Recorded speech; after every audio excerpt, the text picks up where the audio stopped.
Well, welcome back and/or welcome anew. I'm Joseph McClendon III, and in the wings is Christian, and he is producing this. And we are here to help you do exactly what the name implies, and that is to assist you in going further, faster, in becoming more wealthy. And around here, wealthy means to be healthy, happy, and financially abundant. And today is a very special day because it's just going to be me.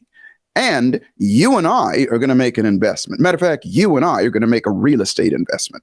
Now, don't get it twisted. You already own the real estate. I'm going to be your partner in this if you'll allow me to. We're going to invest in that 6 inches of real estate between your ears. That's 6 inches of real estate, which you are the landlord, you are the overseer, the caretaker. And because you are, you have the ability to change it. And as we get started, remember this, that the quality of our thoughts is the quality of our life, or said differently, the quality of our wealthiness. So grab a pad and paper and get ready, and I'll be right back. And we're going to talk about that investment.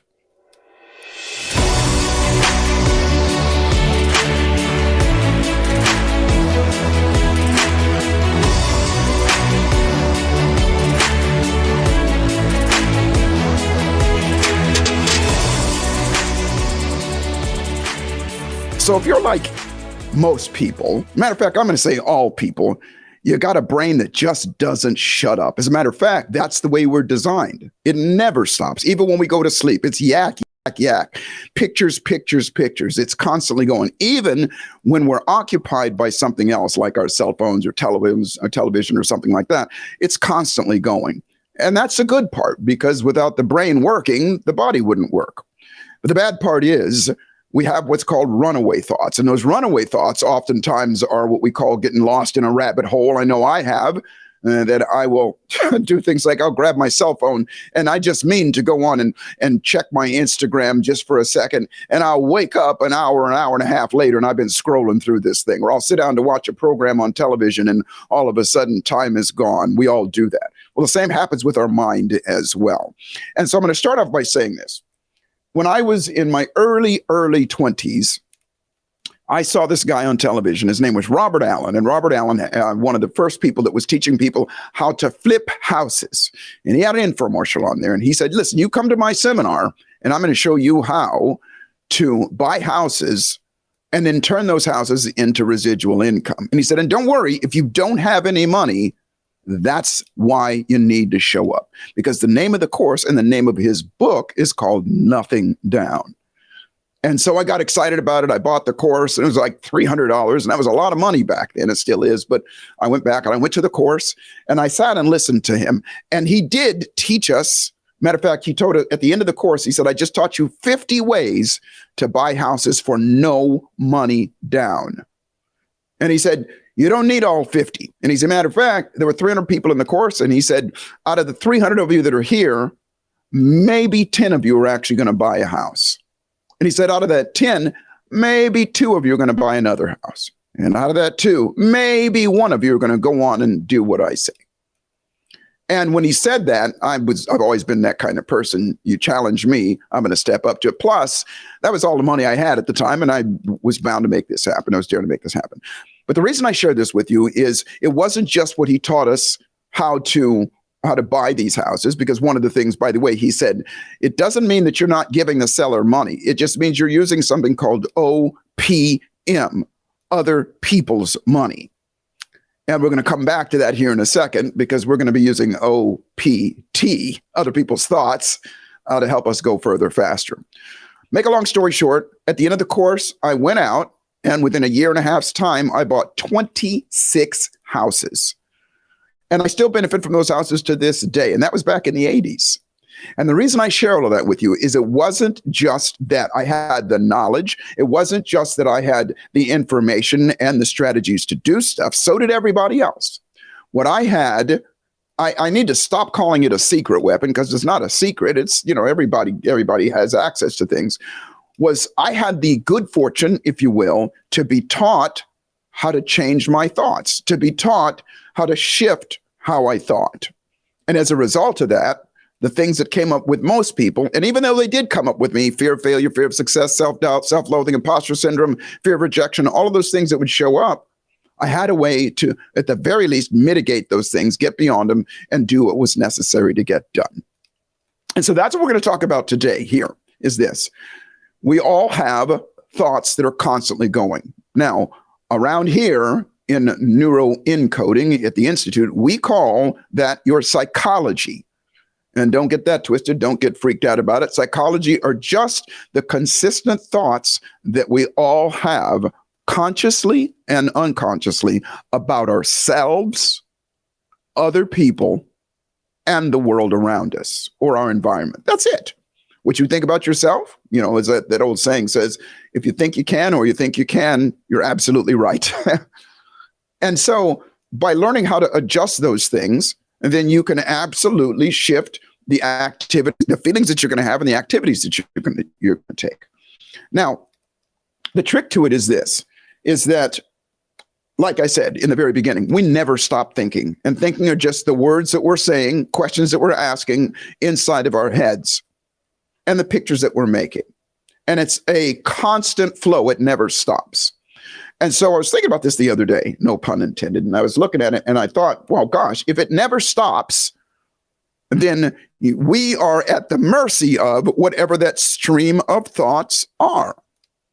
And so I sat back and I did some meditation, and I recognized, and I've got some really great friends, Dr. Deepak Chopra, and oh gosh, the list goes on, that people, and Master Ko, who are the absolute masters at meditating and things like that. And I thought, okay, well, what is meditation? Because when I sit down and meditate, I don't know about you, but my brain still doesn't shut up. I'm supposed to be thinking about this mantra or thinking about, watching the thoughts go by and everything. But in the back of my head, it's going, thinking about putting tires on the car or what I'm going to do later or so on and so forth. And I have to constantly remind myself to come back to center and just enjoy the now. And so it dawned on me that because it never stops, then we are the product of the back and forth between those thoughts inside of our heads. Said differently, there was those thoughts that were thinking about, other things that I had to do. Like I said, put tires on the car or take the dog for a walk or what I'm going to do when I'm finished meditating or whatever. And then there was the thoughts that are going, hey, dude, chill out. It's your time to relax. You deserve this. It's okay. And it's that back and forth. The one that wins or the ones that are the one that is the most prominent is the way that I feel most of the time. And so I want you, if you're taking notes, I want you to write this down, because that's what this is all about. That's what we're doing all the time. It's called confluence of thought. Confluence of thought. And what that means, if you look it up in the dictionary, when was the last time you looked in a dictionary? If you look it up if you Google it, or you do what I do, is I always just ask Siri. The definition of confluence is the joining of two or more rivers. Now, there's other definitions and there's other things, but it really comes down to the delta, if you will, where two or more things meet. But I like that definition because it says rivers. And what are rivers doing? They're constantly flowing. They never stop. And when they meet, the one that is flowing the hardest, the most, with the most volume, is the one that is really going to take over, but it's still going to be a mix of those thoughts down the road. And so what happens inside of our brains all the time is we're constantly thinking, we constantly have a river of thoughts. So instead of trying to stop it, which, by the way, you can, and it's one of the things we teach in neuroencoding, and it is actually a necessity to do so by interrupting those thoughts and replacing it with something else. We can do that. However, it's a lot more gentle, and it's a lot more, let's say, digestible, if you will, and palatable by the average person, to just start using OPT, other people's thoughts. And when I say other people's thoughts, that is this. Whether you want to make more money, whether you want to have a better body, whether you want to be happier, relationships, or whatever it is, there's already somebody out there that's doing what you want to do at a higher level than you are. Always. My dad used to say, listen, you can learn something from everybody, anybody. You can teach something, but you can also learn something from everybody. And so that's the way I approach it. And so when it comes down to, for example, when I wanted to do real estate, I went and I did OPT with Robert Allen. Those are his thoughts.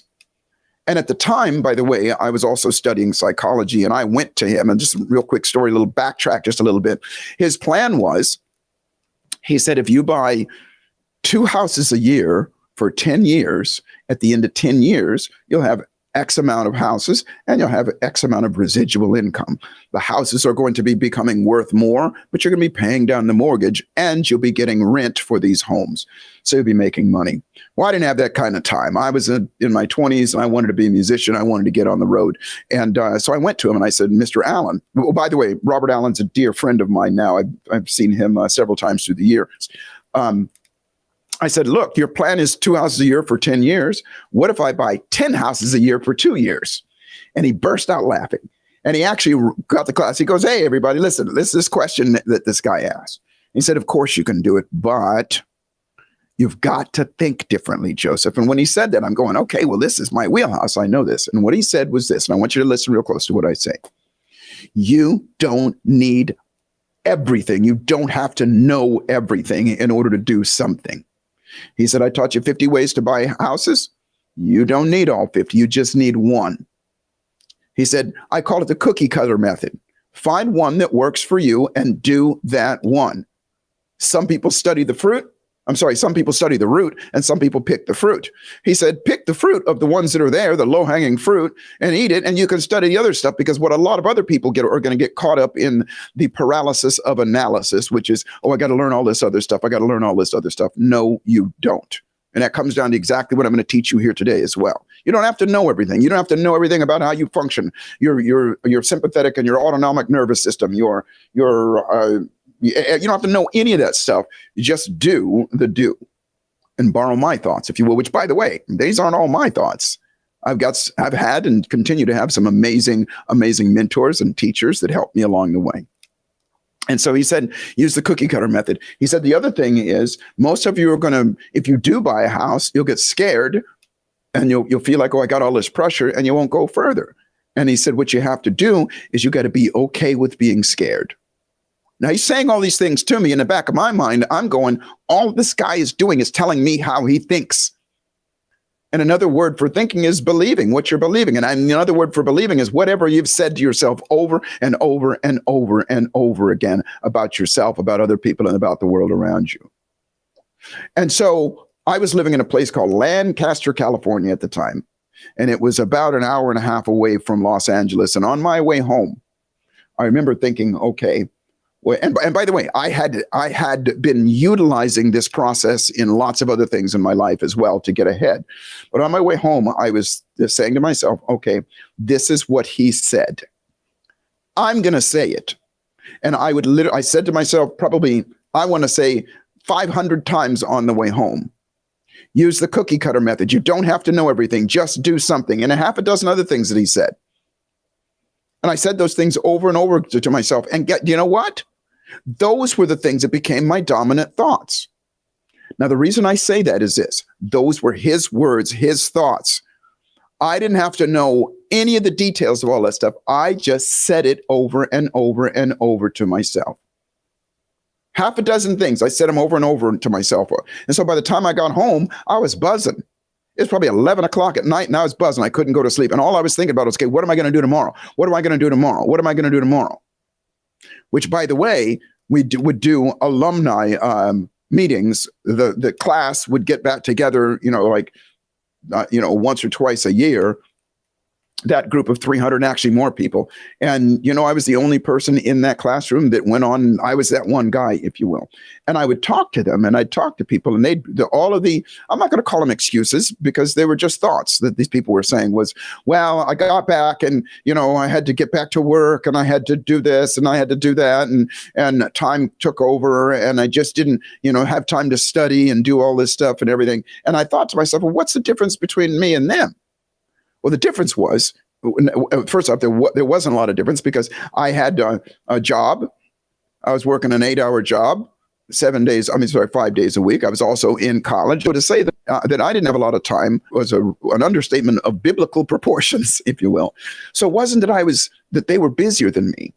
It's just that, like I said, when they got home and started to and got involved in all of the thoughts and all the things that were going on around them. When I got home, because I had done that, I repeated those things over and over to myself. I was abuzz. And like I said to you, all I could think about is, what am I going to do tomorrow? What am I going to do tomorrow? And by the way, I just said those things over and over. And as a host of other things that I'm going to share with you in a little bit, over and over again, consistently.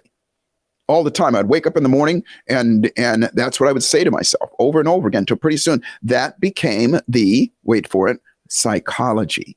And so those things that I had repeated over and over again became my thoughts, became my river, became my overwhelming river. And it wasn't it wasn't rocket science. It wasn't that I had to really convince myself of something. I just said it over and over again. Now, I always bring this up, the Neuroencoding Institute. And remember, neuroencoding is just programming yourself to default to your best behavior. Matter of fact, our number one founding pillar rule is to assassinate complexity, meaning make it so simple that anybody can do it. If you overcomplicate things, then people don't do things. And so, again, at the time, I didn't have the technology that I have now, and I didn't have the explanation of it, nor was I even looking to do that. I wanted to be a musician. I just knew through repetition it would change my thoughts. And so what my encouragement to you is, whatever you want to do, I think I said this before, whatever you want to do, whether it's make money, build a better body, or be wealthy in any way, find somebody else that's already doing it and model their thoughts. And nowadays, it's easier than ever. I had the privilege of being in front of Robert Allen to ask him these questions. But you don't have to do that now. Now there's this thing that all the kids are using. It's a crazy new thing called the internet. And there's YouTube videos. You can listen to interviews about people. And there's hundreds and thousands of people that are already doing what you want to do, whatever it is. And I've got a dear friend. His name is Titus. Matter of fact, Titus was, if you go back, we did a podcast with him here. And Titus is in his mid to late 50s. And this guy looks 35 or 40 years old. And so in talking to him, as a matter of fact, if you go back and you listen to his interview, and you can go on Instagram and look up Titus Unlimited. And this guy's just phenomenal. And every day he's telling you what to think. Every day he'll give you some advice. You don't have to have them all. Grab one of them that feels good to you and repeat it over and over and over and over again. Yes, it is that ridiculously simple. Because here's the way the human brain works. Here's the way the human being works. I call it human physics. You may have heard me talk about it before. Physics is obviously, at its simplest form, it is the study of the cause and the effect of movement. When something moves, that is the cause, and the effect is whatever happens. If you pull a string on this end, that movement is going to cause whatever that string is attached to move, or at the very least, that end of the string to move. That's how the universe works. It's constantly going all the time. It's always pressure, release, pressure, release, pressure, release. That's all what it is all the time. And so human physics, in its simplest form, is any movement that a human being makes, if they continue to do that, the more they do it, the more they will do it. And the better at it they'll get. What does that mean? You want to go, learn how to drive a car, ride a bicycle, tie your shoes. Anything that you do right now has come from you did it over and over again. And then you got muscle memory, you got nervous system memory, you got memory, you got all that stuff. Until pretty soon it becomes part of your psychology.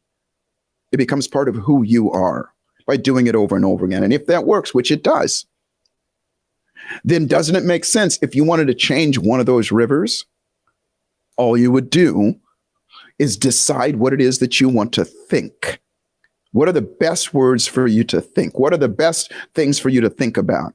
Do it over and over again, and guess what? You'll not only get good at it, it will fade into your unconscious, and it'll just become the river of who you are. And when you say, as soon as that happens, by the way, so, I'm going to give you something to do, because as always promised with Further, Faster, here it isn't just listening to me yak. I'm going to give you something to do. But the do is the thing that produces the results. Always. And that's part of human physics as well. Whatever you do, you're going to get better at. And there's a way of speeding up the process as well. Repetition is the mother of all skill. Well, my question to you is, what is the father? If repetition is the mother of all skill, what is the father? And there is a father, and by father, I mean, what is the one that is, I hope I don't sound too chauvinistic when I say this, what is the head of what is the one that makes everything happen, if you will? Now, it's obviously just a metaphor, but we're going to take a break here shortly. When I come back, I'm not only going to answer that question, but I'm also going to give you some OPT. Not just my thoughts, but thoughts of other people, and give you something to do so that you can influence that confluence of thought that goes on with you constantly. And on the other side of it, you'll think differently. And as you think differently, as I said at the top of this session, the quality of your thoughts is the quality of your life. So I'll be right back. Don't you go anywhere. And we're going to talk more about how to influence that confluence of thought.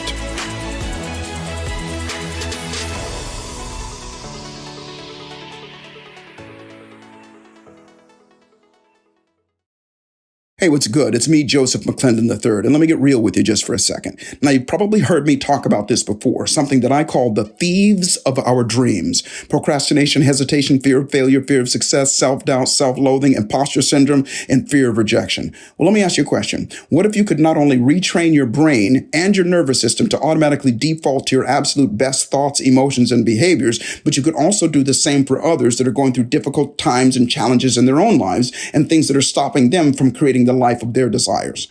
Well, this is what I call neuroencoding. And at the risk of sounding arrogant, these are the same tools, methods, and strategies in neuroscience that I've used to operate in the upper 5% of all of my own businesses, especially as a coach, a speaker, and a presenter for the last 30 plus years. The Neuroencoding Institute provides you with the knowledge, the tools, and unmatched support to become a certified neuroencoding specialist and guide you to the life of wealthiness. And remember, wealthy means to be healthy, happy, and financially abundant. Go to neuroencoding.com to speak to an enrollment specialist today, and I look forward to serving you at the highest level.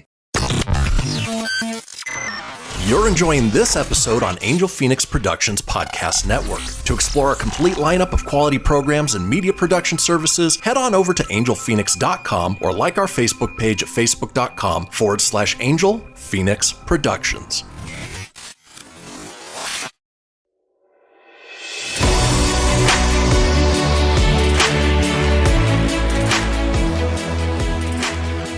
Well, welcome back. Welcome back. I'm excited to share with you what I teased at the beginning of or before the break, and that is that I'm going to teach you and let you borrow some OPT. And they're not just my thoughts, but they're other people's thoughts as well. I don't use myself as some shining example of the way that things should be. And I do use myself as an example of what is possible because I do this stuff. I don't teach theory. And so, before we went to the break, I talked to you about the repetition is the mother of all skill. Well, what is the father? The father is praise. Praise. And what that means is this. When you do something, if you just do it over and over again, you're going to get good at it, but it's going to take a while. Repetition takes a while. You got to repeat something over and over again. But your nervous system is designed like this. When you get pleasure or pain about something is going to be the decision of whether you continue or don't continue to do it. If you stick your hand in the flame and you get burned, that's intense pain, and your brain goes, don't do that again. You only need to do that once. If you do something over and over again, or if you do something that's pleasurable, really pleasurable, the brain is going to go, that feels good, do it again. Now, the brain works like this. Anytime it is given pleasure, mechanically inside the brain, you're going to release something called dopamine and endorphins and oxytocins and things like that make you feel good. But the brain is always going to go, what just happened right before I got this hit of euphoria? And it will say, well, whatever I did, meaning I repeated something or I said something or I did something, let's do it again, and it'll start to trigger itself. Now, that's all you got to know. You don't have to know anything more about psychology, about how this works, but that's what we're going to be doing here. And so remember before I said your psychology are the thoughts that you have about yourself, other people, and the world around you. And so I'm going to tell you what I do and what I've done for a long time for my own self-certainty. and my own confidence. And remember, confidence is not arrogance. Confidence is just that feeling that you can do something and that you will do something, that you're capable, that you're worthy, all of those things. And so that comes from, again, on the negative side, if you don't have confidence, it's not just because somebody said something about you or you failed at something. It's that you repeated over and over in your head. Trauma happens once, meaning something bad happens one time, but we keep it alive in our head by reliving it. There's not a person on the planet that has changed the past by telling the same story over and over again. You can't do it. So you got to change a different story. And so the thought that I'm going to give you, that I'm going to tell you about, encompasses several things. And you can borrow mine, and I also encourage you to make your own up. Even as silly as it might sound, make your own up. Especially, and by the way, use this tool. I said in the beginning, I need to stop calling it my secret weapon. It is my secret advantage to doing things. Because anytime I want to go do something, I go find people like Christian here, who is already better at it than I am. And I talk to him and I go, well, what about this? What about this? And I listen to what he says or somebody says, and I just say that to myself over and over and over again till pretty soon that becomes my belief. And that's how I can get as good as I get as quickly as I do, at the risk of sounding arrogant. And then I add to it. Once I do it, I praise myself. I'll tell you how to do that here in a moment. And so the statement that I'm going to give you now, and again, let me reiterate that you can and should add to this and be specific about it as well, whatever it is that you want to go after, is I say to myself over and over again, I, Joseph McClendon III, am a God-guided expression of health, wealth, happiness, and joy. I believe that life is exactly what you dare to make it, and fortune favors the bold. And I'm honored to be here and to be part of other people's lives to create even more wealth for other people's lives. Now, that's mine. I've said that's over and over again. Obviously, I've memorized it, but you can take that or whatever you want. And it is really, really worth the time to do it. It's worth the time to sit down and write out an identity statement. Because, by the way, if you look at it, all three of those things that I said, what I believe about myself. I said, I, Joseph McClendon III, am a God-guided expression of health, wealth, happiness, and joy. And then I said for other people, because remember, it is your psychology is what you think about yourself, other people in the world around you. I, Joseph McClendon III, talks about me. Yes, this is what I believe about me. I'm a God-guided expression of health, wealth, happiness, and joy for myself and everybody that I have the privilege of touching their lives. That means other people as well. And I believe that I am put here to enhance the lives of other people, whatever it is. And so I encompassed all of those things in that saying. Look, you may not be as poetic as that. You may want to write down just, I'm awesome, I'm amazing. But guess what? I say that over and over and over again. I'll put on music, which I'm going to encourage you to do, and I'll get excited about it. 10 minutes. 10 minutes. You will be amazed. Remember when I said I came home from that seminar? By the time I got home, I couldn't sleep. I was abuzz. What am I going to do tomorrow? What do I get to do tomorrow? And guess what? It worked on all of those things that I talked about: procrastination, hesitation, fear of failure, fear of success, self-doubt, self-loathing, imposter syndrome, and fear of rejection. All of those things at the very least started to mitigate. That doesn't mean that they don't show up every once in a while. They do. But guess what? I don't spend a lot of time there. Matter of fact, I always say all of those things are fear. There's no fearless people, but there are people who fear less. And less does not mean the quantity. It means the time. I spend less time there. If something comes up, look, I'm human like everybody else. So when something comes up that scares me or I'm afraid of, then guess what? I will go through that, but I automatically, because I've neuro-encoded myself, which, by the way, this simple process that I'm giving you right now is in neuro-encoding yourself. You're programming yourself. So my brain automatically goes to, wait a minute, I, Joseph McClendon III, am a God-guided expression of health, wealth, happiness, joy for myself and everybody that have the privilege of touching their lives. And guess what? That lives inside of me. What do you want to live inside of you? What do you want to live inside of you? And so here's what you can do. You can take those words that I just said, and hopefully I think we'll put it in the description here. If not, go back and listen to it, rewind this, listen to it again, and write those down for yourself and or create something for yourself, because you don't just have one, by the way. I got lots of them. Lots of them. And so write them down and then schedule it. Tell Siri to remind you to go through your identity statement for the next 10 days for 10 minutes. And all you do is repeat it over and over again. And at the end of it, you smile. You just put a smile on your face, or you pat yourself on the back, or you shake your butt, or you do something, you do some sort of dance or something, and praise yourself for it, for all the reasons that I said before. What happens is your nervous system is going to grab a hold of that and goes, well, what just happened before I got this praise? By the way, self-praise is some of the most effective. Obviously, most of us like to hear praise and compliments from other people, but guess what? Your body and your brain is yearning, and that is to be praised by you. You are the father. You're the mother and the father. And so praise yourself, and you start to use what I call human mechanics. Human mechanics as well as human physics, because the physics is repeating it over and over again. You're going to get better at what? You're going to get better at believing that stuff, because it doesn't take long before that becomes part of your belief. That becomes the river that flows the most. So when other stuff comes up, well, why don't I do this? Well, what's wrong with me? All of a sudden, you're going to find yourself correcting yourself and snapping out of it. And if there's one tool, one thing that I would say, I want to make sure that people get a handle on, and that is snapping themselves out of those unresourceful thoughts, states, feelings, and things like this. And this is one way of, for lack of a better term, gently doing it. Look, if you come into my office and you got a fear of dogs, there's going to be a dog in the office, and we're going to deal with it right now. But it ain't going to be gentle.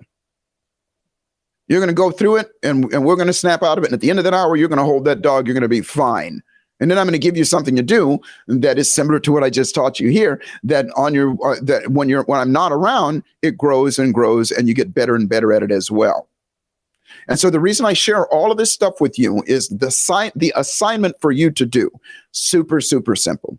Please, it is my honor, and I humbly offer you my thoughts. And if you don't like my thoughts, find somebody else's, which I encourage you to do. And get in the habit of making your own up. It is a skill. And that skill will serve you for the rest of your life. Because all the way back at the top of this, I said, we are constantly being bombarded by advertisements, by social media, by television, by entertainment. We were never meant to be entertained all the time. You know, I'm old enough to remember when there were 4 television stations. Now there's thousands, and it never stops, including YouTube and all those things.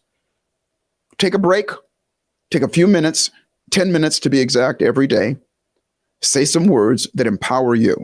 Say some words that are going to make that investment into that real estate between your ears.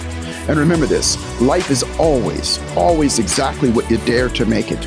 And fortune favors the bold. So the trick to life is always to boldly step up and dare to make your life magnificent. I look forward to serving you even further, and I'll see you at the top.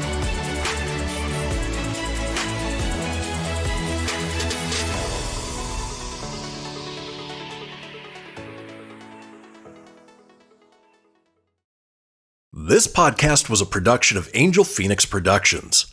Explore more episodes of this show or other great shows on the Angel Fenix Podcast Network by visiting angelfenix.com. The views expressed in this show do not necessarily represent those of Angel Fenix Productions or its advertisers, and may contain language that's unsuitable for younger listeners.